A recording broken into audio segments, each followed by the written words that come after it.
Hey students, welcome to English 475 over the summer of 2018.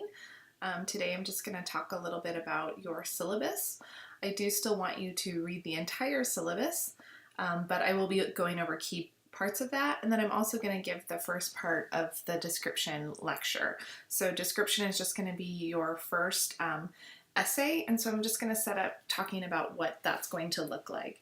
So first things first, hopefully you've clicked around in Canvas a little bit to find the syllabus, but you can go one of two ways. One is that you can click on the syllabus button right on the home page, or if you've noticed that on your toolbar here, you can click it here as well.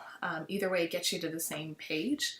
And then if you click it right in here, it should open up or download here in just 1 second. Still waiting, and it's gonna pop up any second here. I'm just kind of doing it in real time with you so that you can see what it's like. Any minute now. There it is.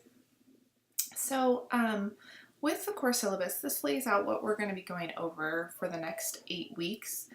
And just to make things clear, if I haven't already, this is usually a course that is taught over 18 weeks. So the fact that you're taking it in 8 weeks means that you're going to be doing about 3 weeks worth of work every single week.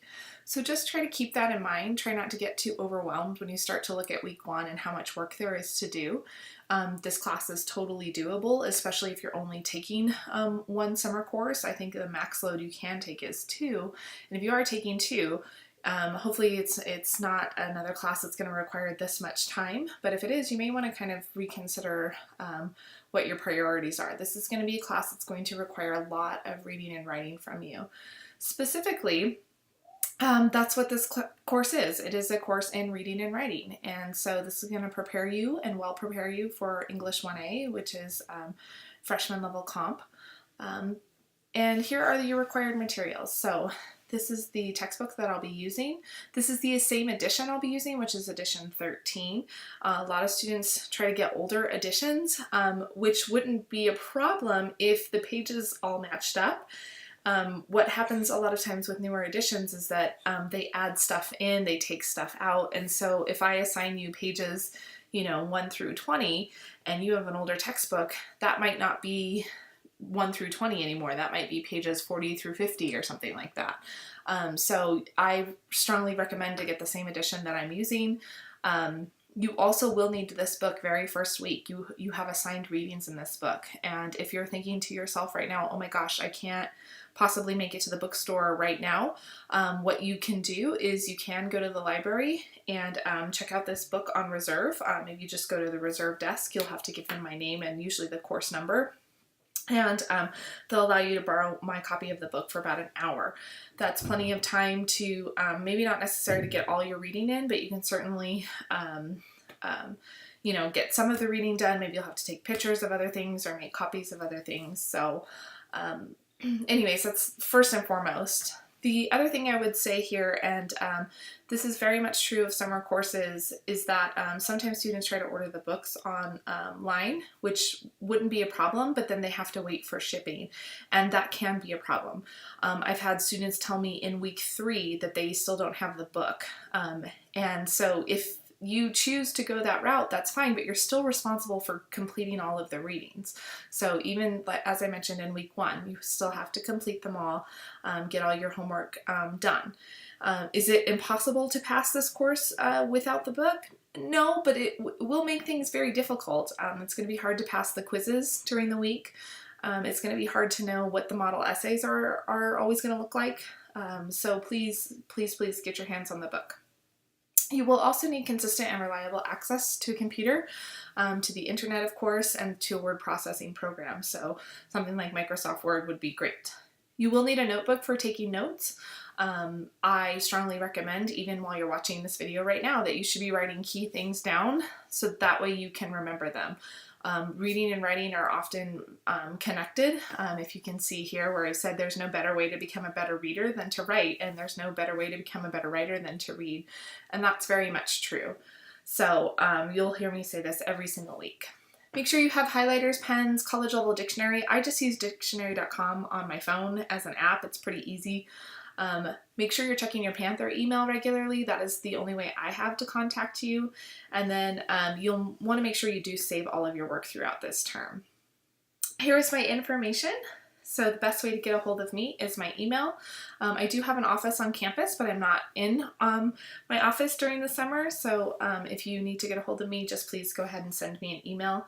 Sometimes while I'm giving these lectures, I'm actually away in the mountains or on vacation with my family. So email is definitely the best way to get a hold of me. So let's switch down here to participation policy. Because you are going to have a higher chance of success if you check in regularly, just check in regularly. Make it a point. In fact, I would start checking in, Mondays to make sure that you know everything that's due throughout the week so you can plan around your family and your jobs and all the other things in your life that need your attention. There is no attendance in an online course. You essentially just are going to get all the work done. But I do want you to make note that there are plenty of deadlines that cannot be made up no matter what happens. So, for instance, in the final week, you have a deadline on a Thursday for your very final essay, which is worth 20% of your grade. You cannot turn that in late. The course is over on the 27th of July, so there's absolutely nothing you can do at that point if you did not turn in the essay. So just know ahead of time that there are just a lot of hard deadlines like that. Let's see, what else in here? The rest of that you can read on your own. So here's some information that I want to point out to you. If you do ever have trouble logging into Canvas, if for some reason it's not working, you can certainly call our help desk, which is this phone number right here, or you can email them. Make sure you do tell them who you are as far as your name, your ID number, and the course number that you're taking. I haven't had too much trouble with Canvas sort of shutting down or students not being able to access that. I will say that a lot of times in Google Chrome, it tends to load a little bit easier than in Explorer or Safari. So if you are having trouble, maybe switching browsers sometimes can help. All right, so course policies. Late paper policy. All assignments are due on the date listed for your course modules without any exception. However, during the summer semester, you are going to have one late pass with the exception of the final essay. So if you wanted to use your late pass, remember you only get one, you have to email me before or on the day that the assignment is due and let me know that you'd like to use that late pass. You will then get an extension of 1 week to complete that assignment and turn it in for full credit. If you don't email me before the deadline, you cannot use your late pass. And if you don't turn in your assignment within the 1 week extension, you will receive 0 credit. So if you do ask for that late pass, don't expect me to email you a week later and say, hey, where's that essay you said you'd turn in?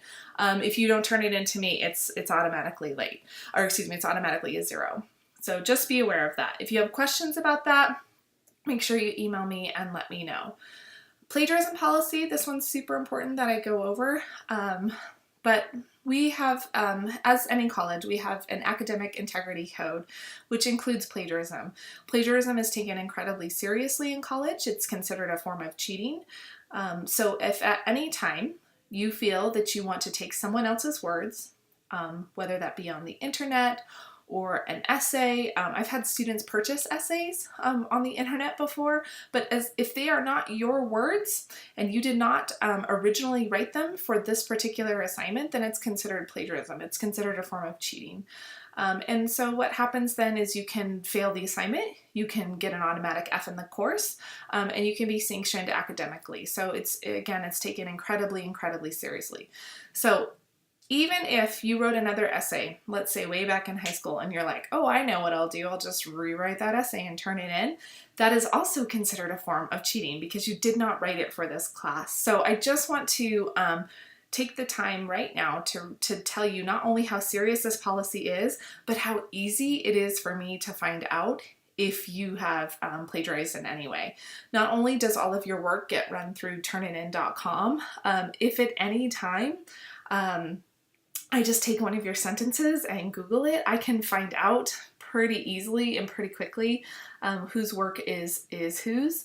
And even if you've, you know, turned in papers for other instructors before and are trying to reuse that. Not that any of you would, but again, I just want to take the time to let you know what the policy is on that.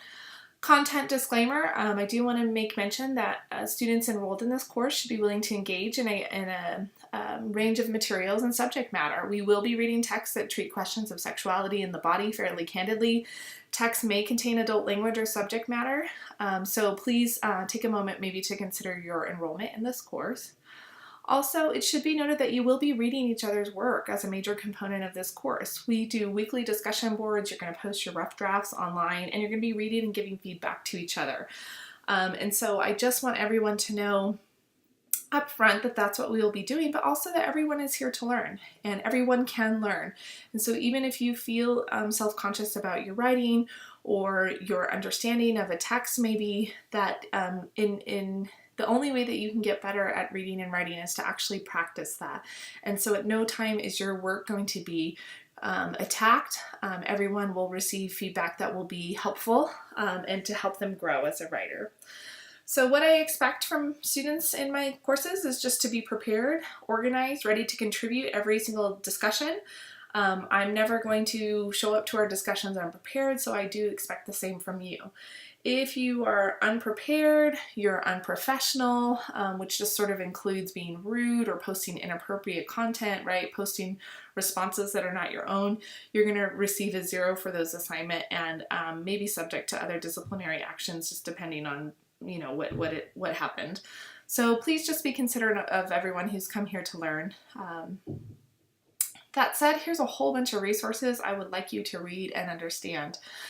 For this course particularly, actually, I'm going to get there with the success centers, but this is a major component of this course. You do have to do 5 hours of supplemental learning, even during the summer semester. So that is normally in an 18-week semester, my 475 students still have to go 5 hours or 5 activities during that semester to the Language Success Center.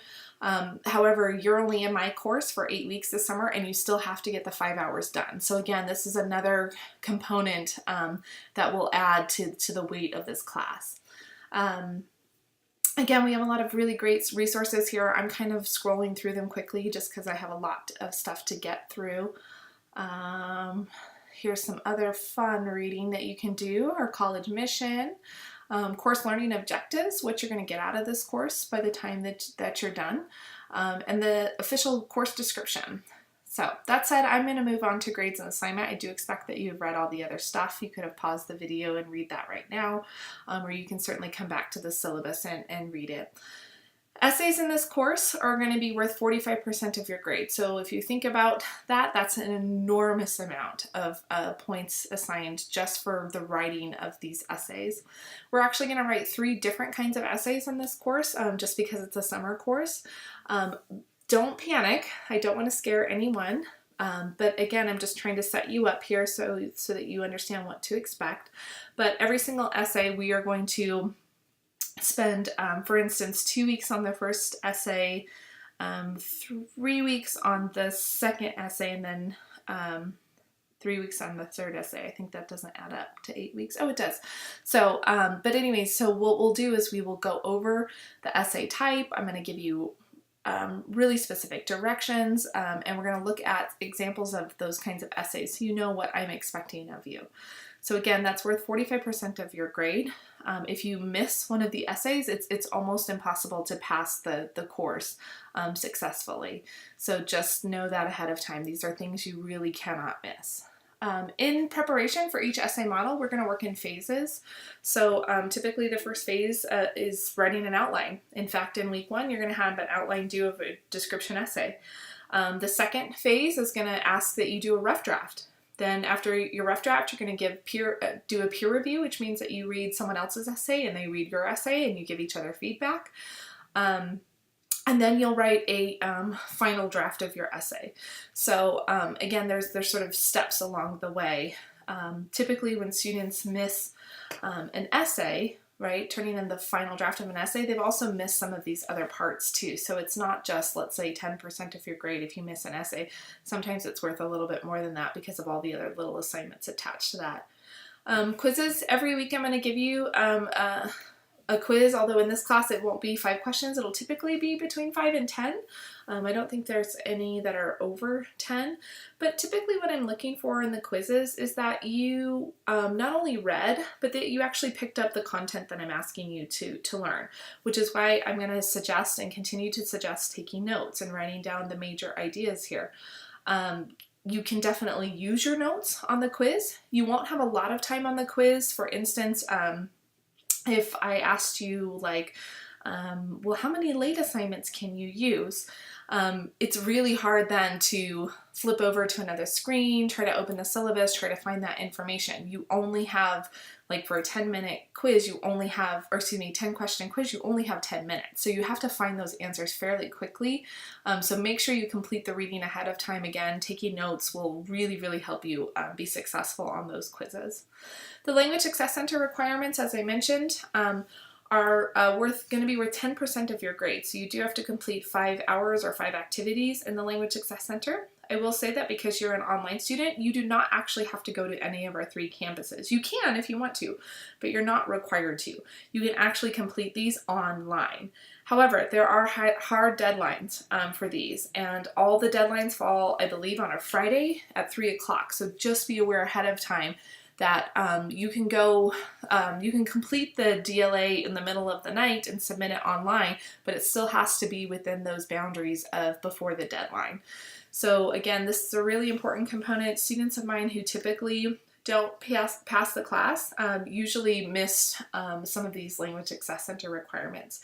These aren't here to punish you either, you guys. What they're here for is really just to help get you up to speed. So for instance, if you want to know more about commas, right? Do a DLA, an activity, right, where you do a comma worksheet, right, where you figure out, well, what are the rules around commas, right? Not only if you complete the DLA, which is just like a worksheet, you get some feedback from a tutor about what you did wrong and what you did right and what you can improve on with commas, right? Then you also get 20 points in this class and you complete one of your Success Center requirements. So again, use that to your benefit. Try to choose DLAs, workshops, or learning groups that you know that you could use help on.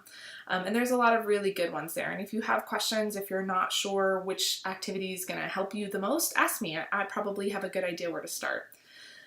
So other thing here is discussion board and discussion board responses. This is going to be huge in this course, 12%, which doesn't seem like a lot out of 100, but it's going to add up pretty quickly. And essentially what's going to happen is you're going to have reading homework assigned every week. And not only do I want you to read and take notes, but I want you to actually discuss what I assigned it on a discussion board. So you're going to be talking with your classmates back and forth, sometimes, debating things, sometimes just sort of working out, well, what's going on there. Sometimes maybe putting your finger on, like, what's the thesis of this essay that Vicki assigned us. But these are a public forum. That's all a discussion board is. And you are going to create a post, just like our sort of in-class discussion. This would be like the moment where you say something about, the assigned work. Generally with the discussion board, I'm going to give you specific questions to answer. So it's not like you have to come over to the discussion board with a paragraph worth of stuff to say. I'll typically ask you a pretty thoughtful question, and then I want you to respond. There's typically a word count associated with that. So that way we sort of eliminate kind of half-ass answers like cool or this essay was awesome or something like that. I'd rather you read it and then have a meaningful discussion, something that's going to help you understand or think more critically about the text I assigned. After your original discussion board, so once you respond to my questions, what you will later be asked is to respond to 2 classmates' posts. So these are just called discussion board responses. Typically, your original discussion boards are going to be due by Thursday, and your responses will be due by Saturday. If it's better for you to get everything done right on a Thursday, you can certainly respond to classmates on a Thursday if there's other responses up there. You don't have to wait until Saturday. I realize that a lot of people are still working on Saturday. That's totally fine. That's just the absolute deadline. So typically a response is going to be maybe asking questions of why that person posted that, or maybe offering a different viewpoint on something, or maybe respectfully challenging their ideas about something. So I'm not looking for you guys to argue, right, or dissent among you. What I'm looking for is just, again, a thoughtful conversation. So be really thoughtful about how you answer things, and also remember that everyone is a real person behind their keyboard. So, and that's what you'll notice here that I've written. I want you just to treat everyone with the level of respect that you want to be treated with, and to remember that sometimes we all need some kindness or encouragement too. And so a little bit of that stuff goes a long way in an online class. So great breakdown, you can see there. Essays, outlines, quizzes, language success center stamps, and discussion boards. That's all it's going to come down to. We're aiming towards 1,000 points in this course. Sometimes it doesn't always end up exactly at 1,000. We might go, 1,005, or it might be, 999. But essentially what you want to aim for, right, is getting a 70% or higher. So if we end up landing exactly on 1,000 points in this class, which hopefully we will, since that's how I've measured it out, in order to pass, you need a 70% or 700 points or higher in order to pass. Okay, if you get anything below that, you will not pass this course. So here's just some important things to consider. If you fail to turn in one of the major assignments, you're probably going to fail the course. Typically, I don't give extra credit, so please don't anticipate it, especially during the summer term. Make sure you do save all of your discussion boards. I personally would open up like a Word document and label everything and save everything and paste it into the actual discussion board. It might save yourself some heartache when things don't post or computers shut down and that kind of thing. If you have a question about your grade, make sure you do email me from your Panther email. Again, that is your official school email. That is the way I can communicate with you, so make sure that you do email me from there. I do reserve the right to change the schedule as necessary, although in a summer course I typically am probably not going to change things around too terribly much, just because we're on a really budgeted time limit. So some of our readings, I think all of our readings, and some of our assignments don't actually appear on this syllabus, so you're going to look at our to-do list and our modules just to stay on top of what's going on. If you do have any questions about the class or the readings, please make sure you do email me. Readings have to be completed before the date listed. Steps on your modules is going to refer to Steps to Writing Well. And just so you know, this course does end July 27th, which is a Thursday. So even though we're starting on a Monday, we're ending on a Thursday. So again, just be aware. You'll see I've broken the weeks down here. 2 weeks on description, 1, 2, 3 weeks on compare and contrast essay, and then the final 3 weeks on the argument essay. Notice here I've essentially just kind of given the big things that we're trying to get accomplished. Discussion board this week, a quiz, outline this week. I've also listed the points here, so if you miss those, you can kind of start to see how it adds up. You can check your grade, of course, in Canvas at all times. I try to keep things pretty updated. Again, notice here, next week you already have a rough draft due, another quiz, your description essay, which is worth 100 points, and your first language success center stamp. Notice here that the first deadline is on a Friday before 3 p.m. So again, just knowing all that stuff ahead of time, you can make plans to get this stuff done. So that's all I'm going to talk about right now for the syllabus. Actually, I'm going to switch over screens and talk about description. So essentially what description is probably something you are already familiar with as a writer. It is using sensory details to convey a story. In this particular case, this story or this essay is going to be an autobiographical experience, so something that actually really truly did happen to you. When you're reading those prompts and trying to select the best essay choice for yourself, what I would ask of you is that you choose something that you can vividly remember, because a major component of this essay is to be able to retell the story using these sensory details. You want to be able to show us this world. What does it sound like? What does it smell like? What does it, taste like? What is the feel of that? What's the weather like? What do you see? What do you hear?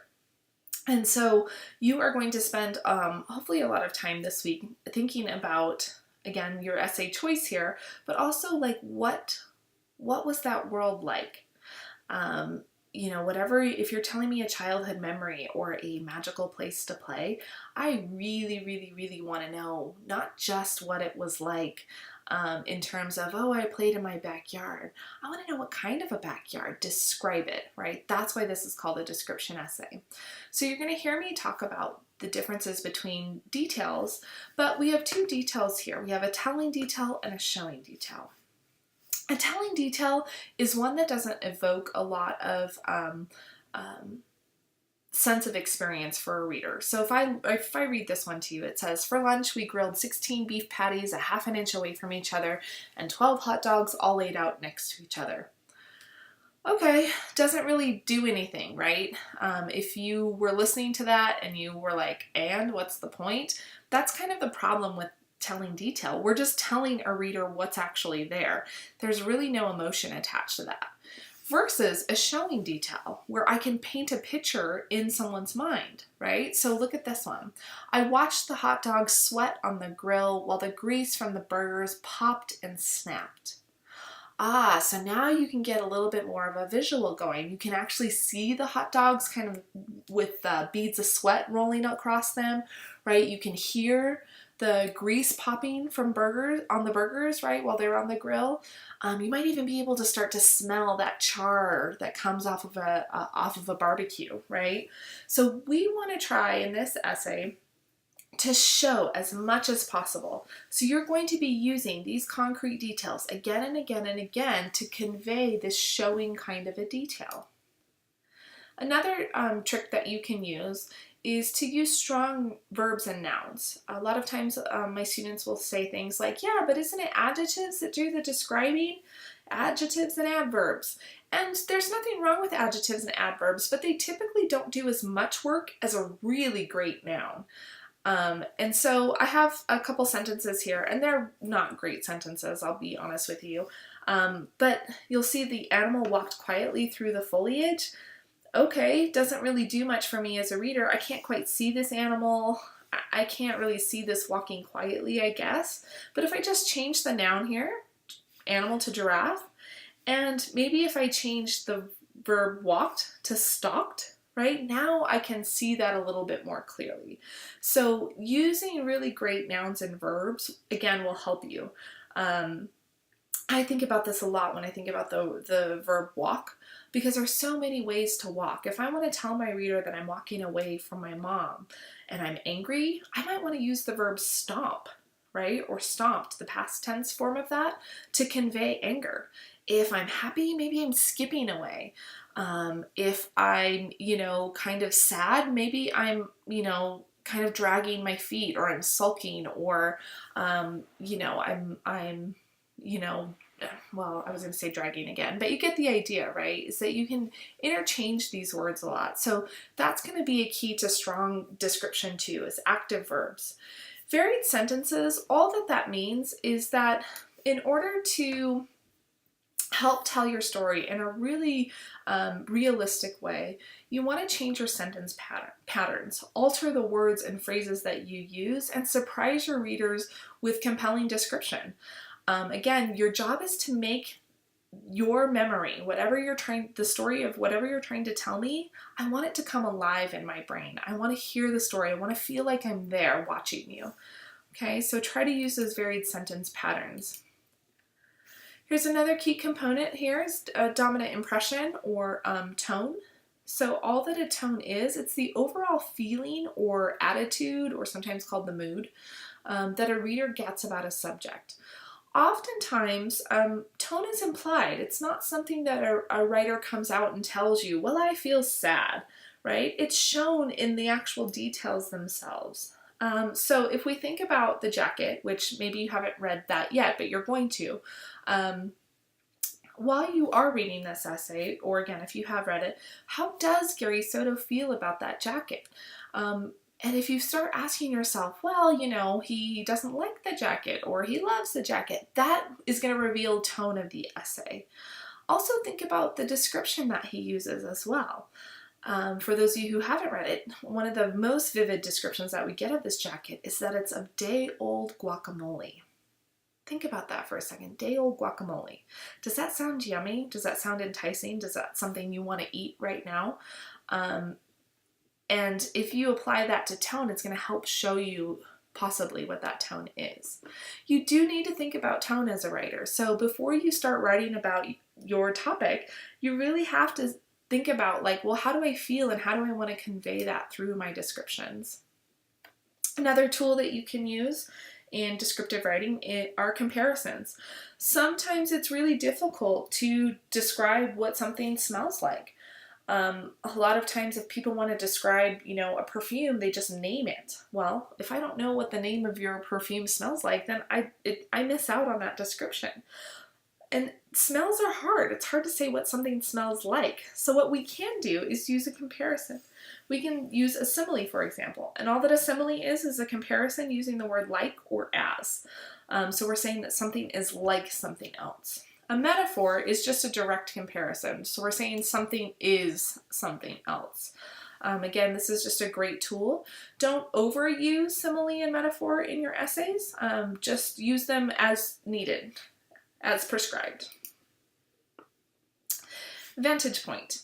Well, what I want you to consider when you are working on these descriptions are what is the vantage point from which you're going to tell this story? Meaning that as who you are at this moment in time, you're going to look back into your memories, right? Perhaps childhood, and you're going to tell me this story. And you're telling me from a fixed vantage point, from who you are right now in this moment about this moment in childhood. So I would keep these essays in first person. So you're using the point of view of I, right? This happened to me, and I did this and I did that. And you probably want to use past tense. I've seen a lot of essays try to use the present tense, which can feel pretty immediate, but it gets to be a little funky because by the end of your essay, you want to wrap up what happened. And that feels weird in the present tense. So just about everyone in here should be using first person point of view and past tense. Do be careful of switching those tenses or switching point of view. I see that as a very common mistake by the final draft of these essays, so you just want to pay attention to that. One important thing to consider while you are working on this and while you are brainstorming and maybe working on your outline is who this essay is for.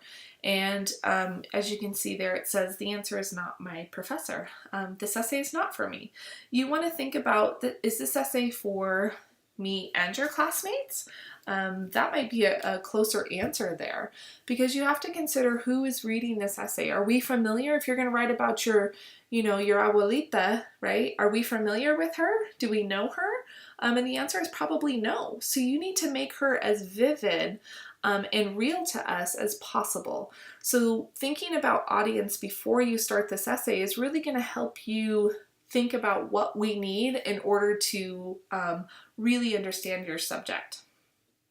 So you are going to write a 2.5-page description for your final draft. That's not what's due this week. So before you panic. And again, your goal here is to transport me into your memory.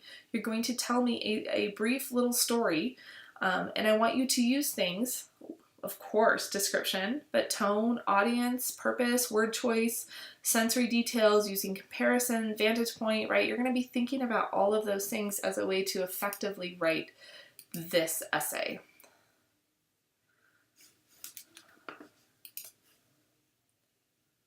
So last thing, I just want to wrap up a little bit here.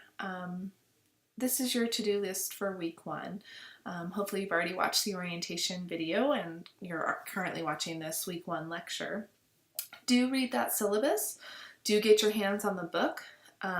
Make sure you log into the COW, the Chafee Online Writing Lab, and click on the orientation. So you're going to make sure, you'll want to make sure that you understand how the COW works and how to submit your activities. Again, you have your first deadline is next week, so getting that orientation out of the way this week will feel like, okay, at least you'll know what to accomplish maybe for next week. You do have textbook reading. Not only are you going to be reading about description, you're also going to be reading about outlines and body paragraphs. So if you notice down here somewhere, you have an outline that's due, and in order to complete that outline with the expectations, I want you to make sure that you've read everything about that you possibly can. Make sure you do take your week 1 quiz by Saturday. Again, that's an extension just because sometimes week 1 is crazy and everyone's trying to get the feel for a course. Make sure you post your discussion board and then you respond to classmates by Saturday. If you do have questions, if you get stuck, if you're not entirely sure, feel free to email me. Again, that's going to be our main form of communication, so I want you to feel like you can ask me questions, because it would be really great for us to finish this summer semester and not only have everybody that we started with at the beginning of the semester, but that everyone did well. So I will see you guys on the discussion board this week. Bye.